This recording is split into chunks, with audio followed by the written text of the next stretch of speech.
సజీవుడైన ఆధునిక మానవుడు తన తెలివితేటలతో పరిశోధనలను గావించి సాంకేతిక నైపుణ్యంతో సరికొత్త పరికరాలను తయారు చేసుకుంటూ సౌకర్యాలను పెంచుకోవడానికి ప్రయత్నిస్తున్నాడు. ఆర్టిఫిషియల్ ఇంటెలిజెన్స్ రంగంలోనూ, రోబోట్స్ ను సృష్టించడంలోనూ, కంప్యూటర్ రంగంలోనూ ఇలా ఎన్నో అద్భుతాలను సృష్టిస్తూ ఇదంతా తన ప్రతిభా పాటవాల వల్లనే జరుగుతుందని గర్విస్తూ ఉంటాడు.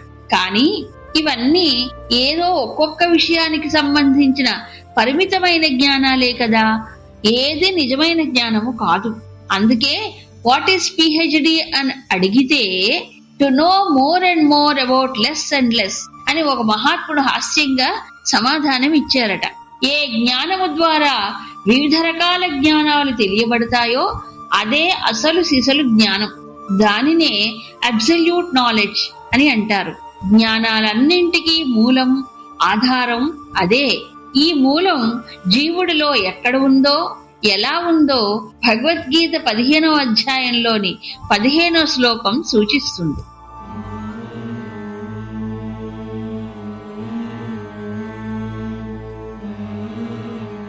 ఏడుకొండలవాడ వెంకటరమణ గోవింద గోవింద, ఆపద ముక్కులవాడ అనాథ రక్షక గోవింద గోవింద. నాయనా శ్రీనివాస్, కుశలమేనా?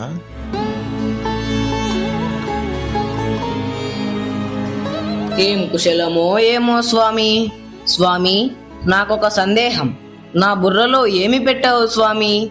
ఏదీ గుర్తుండదు, అన్నీ మర్చిపోతుంటా.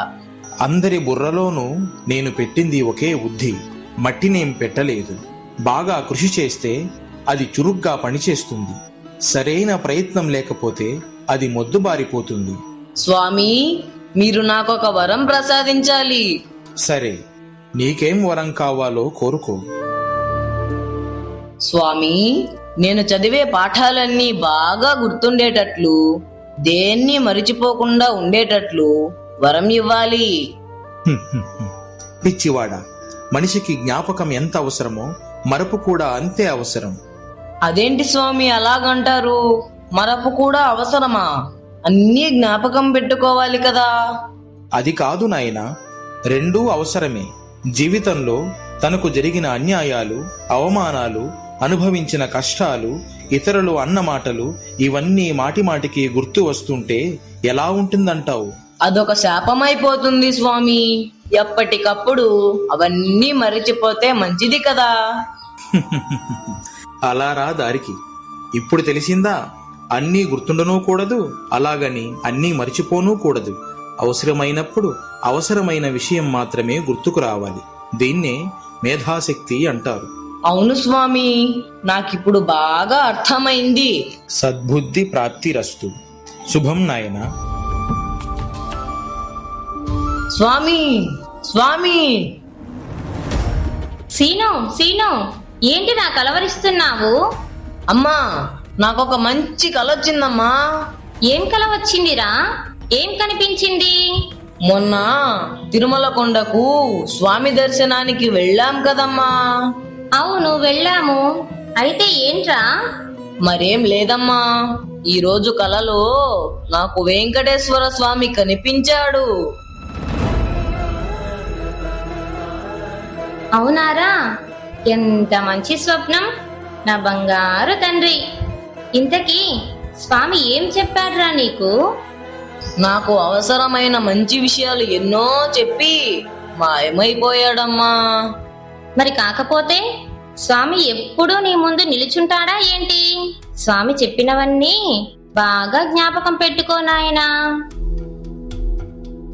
భజ శ్రీ చిన్మయ గోవిందం, భజ రే చిన్మయ గోవిందం, భజ భజ చిన్మయ గోవిందం, గోవిందం పరమానందం.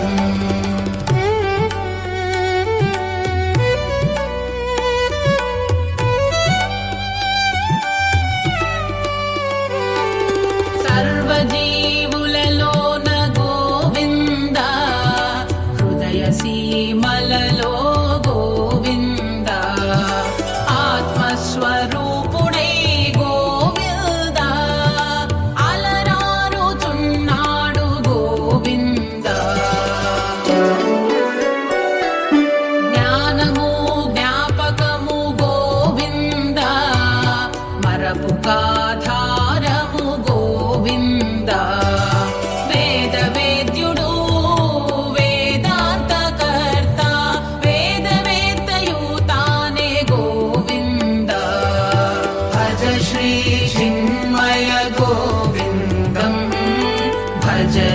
चिन्मय गोविन्दम् भज भज चिन्मय गोविन्दम् गोविन्दम् परमानन्दम् गोविन्दम् परमानन्दम् गोविन्दम् परमानन्दम्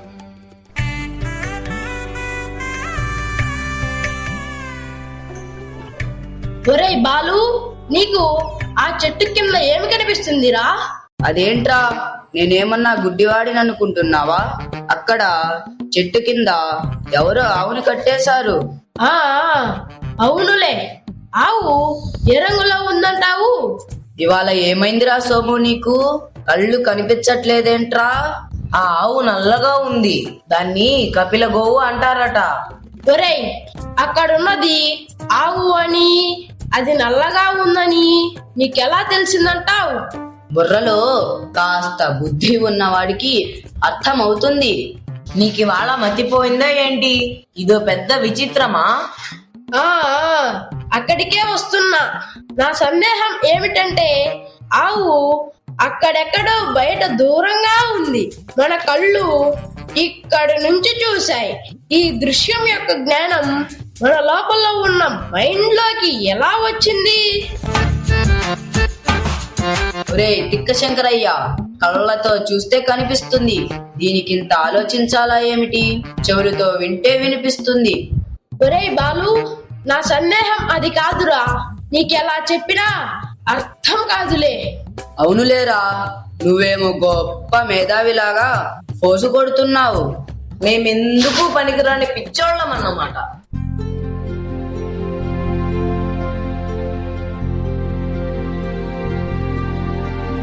హరి ఓం పిల్లలు, ఏదో చాలా సీరియస్ గా మాట్లాడుకుంటున్నట్లున్నారు.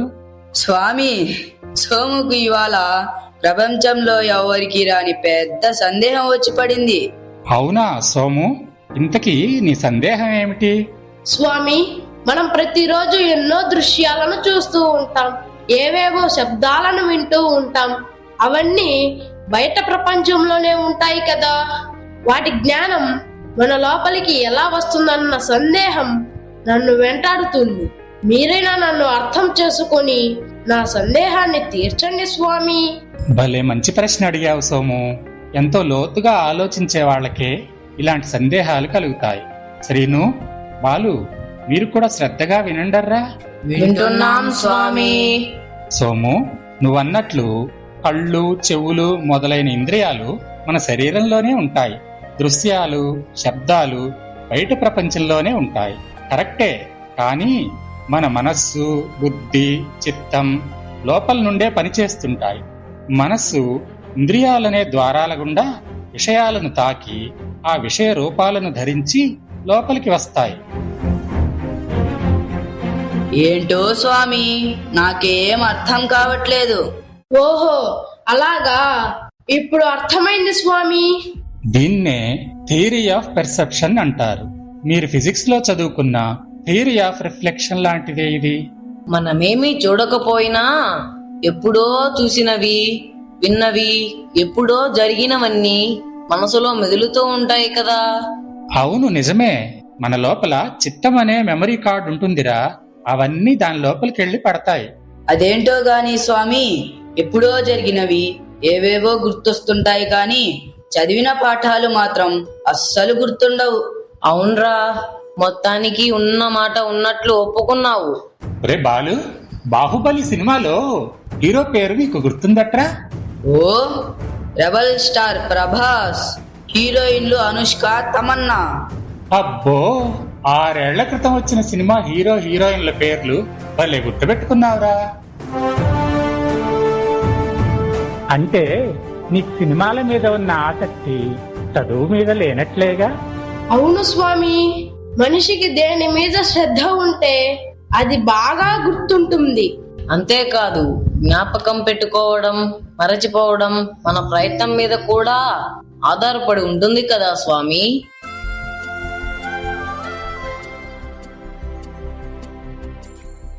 హరి ఓం స్వామి. హరి ఓం, హరి ఓం. ఇవాళ సత్సంగంలో ఏమి చెప్పుకుంటున్నారు? స్వామీజీ, సోము ఈవేళ మంచి ప్రశ్న వేశాడు. జ్ఞానము, జ్ఞాపకము, మరపు మనిషికి ఎలా కలుగుతాయో చర్చించుకుంటున్నాం స్వామీజీ. వెరీ గుడ్, మంచి టాపిక్ నే తీసుకున్నారు. ఈ టాపిక్ గురించి మీరు ఇంకాస్త వివరంగా చెప్తే బాగుంటుంది అని అనుకుంటున్నాం స్వామీజీ. పిల్లలు, నేను ఒక ప్రశ్న అడుగుతాను, మీరు ఆలోచించి జవాబు చెప్పాలి. అలాగే స్వామి, ప్రయత్నిస్తాం. జ్ఞానం, జ్ఞాపకం, మరపు ఈ మూడింటికి గల తేడా ఏమిటో చెప్పండి చూద్దాం. తెలియని విషయాన్ని తెలుసుకోవడం జ్ఞానం. తెలుసుకున్న దాన్ని గుర్తు చేసుకోవడం జ్ఞాపకం. జ్ఞాపకం పెట్టుకోకపోవడం మరపు. వెరీ గుడ్, చాలా చక్కగా చెప్పారా. నేను మరొక ప్రశ్న వేస్తాను, మీరు జవాబు చెప్పాలి. మరి అడగండి స్వామి.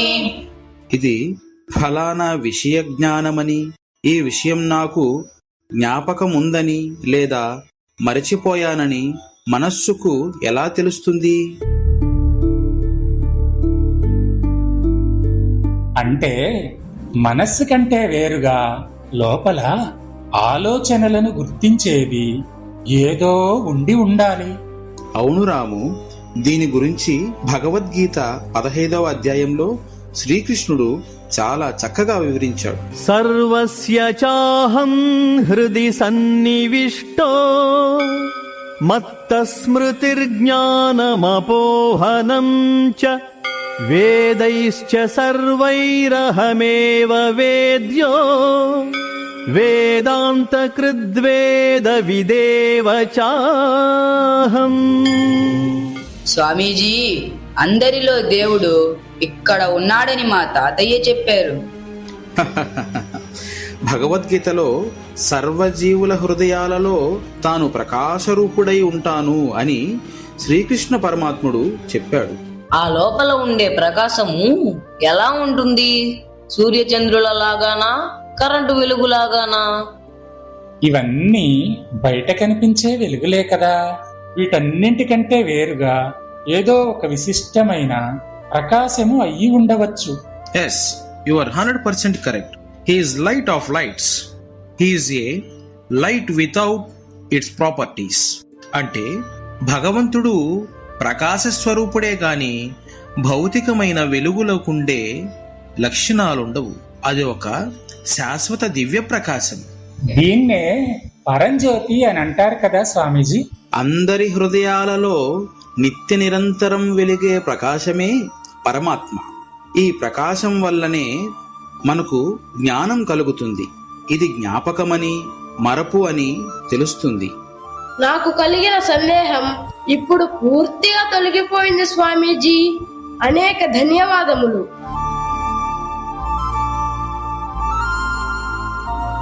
యాంత్రిక జీవనానికి అలవాటు పడిన ఆధునిక మానవుడు జీవితంలో ఎదురయ్యే సవాళ్లకు, మానసిక సంఘర్షణలకు తట్టుకోలేక కొట్టుమిట్టాడుతూ క్షణిక ఆకర్షణలకు బానిసై తన సమయాన్ని, శక్తిని, ధనాన్ని వ్యర్థం చేసుకుంటున్నాడు. భగవద్గీత ప్రపంచాన్ని తలక్రిందులు వృక్షంగా పోల్చి దాని ఆధారాన్ని, స్వరూపాన్ని వివరించి జీవుడు ప్రపంచంలో ఇరుక్కుపోకుండా ఎలా బయటపడాలో మార్గాన్ని కూడా సూచించింది. ఊగే ఉయ్యాలకు ఆధారము క్రింద ఉండదు, పైనే ఉంటుంది. అలాగే నిత్యము మారిపోయే జగత్తుకి ఆధారం ఇహంలో ఉండదు. ఏకము నిత్యము అయిన పరమాత్మయే ఆధారం. వృక్షము ఎంత ఎత్తుకు ఎదిగినా మూలాన్ని వదిలిపెడితే చచ్చిపోతుంది. అలాగే ప్రాపంచిక విషయ జ్ఞానాన్ని పెంచుకుంటూ మూలాధారమైన పరమాత్మకు దూరమై వదిలివేస్తే జగత్తుకు సర్వనాశనం తప్పదు. పడవ నీళ్లల్లోనే ప్రయాణించాలి, కానీ నీరు పడవలోనికి ప్రవేశించకూడదు. అలాగే మనం ప్రపంచంలోనే జీవనం సాగించాలి, కానీ హృదయంలోకి రానీయకుండా భగవంతుడిని భావించాలి.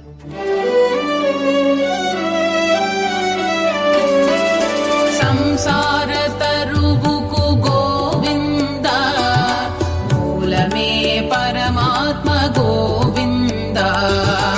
ఆకులే వేదాలు గోవింద, చిగుళ్ళ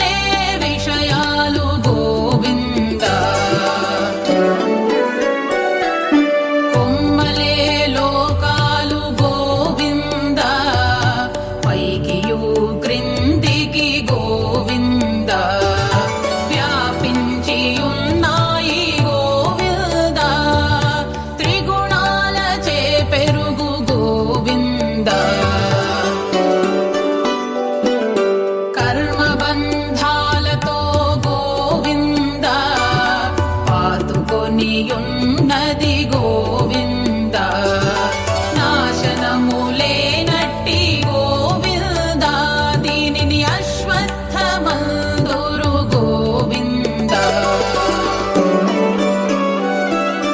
ఈ వృక్షతత్వము గోవింద ఎవ్వడెరుంగునో గోవింద అతడే వేదార్థంబు గోవింద నిజముగా తెలియును గోవింద భజ శ్రీ చిన్మయ గోవిందం భజ రే చిన్మయ